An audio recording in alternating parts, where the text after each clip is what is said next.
तुम्हा सर्वांना माहितीच असेल ठाण्यामध्ये गजानन वडापाव किती फेमस आहे आणि त्याची एक चटणी खूप फेमस आहे. तीच आज मी बनवतोय तुमच्यासाठी. ही चटणी मला खूप जास्ती आवडते. बोलला चला तुमच्यासोबत शेअर करावी. आता पॅनमध्ये घेतले शेंगदाणे 1 वाटी. त्याला आपण मस्त भाजून घेतो. 1 वाटी नाही 3-4 चम्मच घेतले. तुम्ही जास्ती बनवू शकता, खाऊ शकता कारण लय भारी लागते.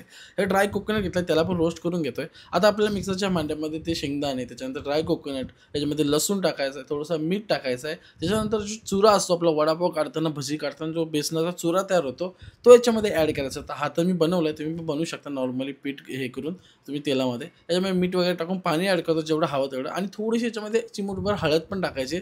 जेणे तो एक येलो कलर येईल, तो चांगला होतो. व्हाईट कलरपेक्षा थोडा मजेदार वाटतो बघायला. हळदीचा काही फ्लेवर लागणार नाही, पण टेस्ट जबरदस्त लागेल जेव्हा तुम्ही गरम-गरम वडापाव त्यासोबत खाल. आता वडे मी ऑलरेडी याची आधी रेसिपी बनवली त्यामुळे आजच्या रेसिपीमध्ये तुम्हाला वड्यांची रेसिपी दाखवत नाही.